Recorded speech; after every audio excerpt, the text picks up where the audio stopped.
તારીખ 2 માર્ચ 2026ના રોજ સવારે 10:30 વાગે મિડલ ઇસ્ટમાં ફસાયેલા ભારતીયોને પરત લાવવાના પ્રયાસ. મહેસાણાના સેવાલયમાં 243થી વધુ લોકોની વિગતો એકત્રિત કરી કેન્દ્ર સરકારના મદદ પોર્ટલ પર અપલોડ કરવામાં આવી.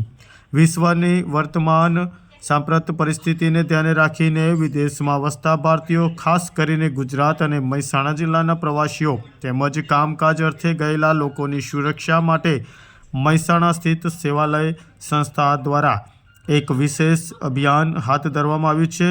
દુબઈ, અબુધાબી, ઓમાન, જિહાદ અને કુવૈત જેવા દેશોમાં જે લોકો મુશ્કેલીમાં મુકાયા છે તેમને મદદ તથા વતન પરત લાવવા અથવા જરૂરી સહાય પહોંચાડવા માટે સેવાલય દ્વારા એક વોટ્સએપ નંબર રજૂ કરવામાં આવ્યો છે, જેની દ્વારા વિગતો એકત્રિત કરવામાં આવી રહી છે. સમગ્ર બાબતે રાજ્યસભાના સાંસદ મયંકભાઈ નાયક દ્વારા આપી સમગ્ર માહિતી.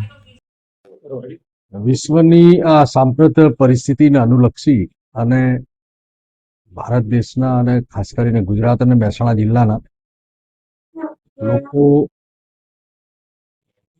Dubai, Abu Dhabi, Oman, Jeddah, Kuwait જેવા દેશોમાં આપણા પ્રવાસીઓ અથવા ત્યાં કામ ધંધા અર્થે રોકાયેલા લોકો તકલીફમાં હોય તો એને કેવી રીતે આપણે મદદ કરી શકાય, એના માટે મારા સેવાલય દ્વારા એક નંબર જારી કરી એમની ડિટેલ લઈ અને એમને મદદ કરવાનો પ્રયત્ન અમે કરી રહ્યા છીએ.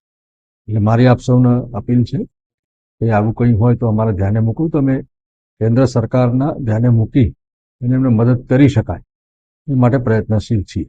સાહેબ, અત્યાર સુધી કેટલા લોકોનો સંપર્ક થઈ છે, કોને કોને સંપર્ક કર્યો છે અને આગળ શું કાર્યવાહી થઈ જાય? અત્યાર સુધીમાં મારા સેવાલય ખાતે અમે જે વોટ્સઅપ નંબર જારી કર્યો હતો એના ઉપર લગભગ 243 કરતાં વધારે લોકોની માહિતી અમને મળી છે. કેન્દ્ર સરકારના મદદ પોર્ટલ અને સંબંધિત વિભાગમાં અમે આ માહિતી ઓનલાઈન ત્યાં અપલોડ કરીએ છીએ.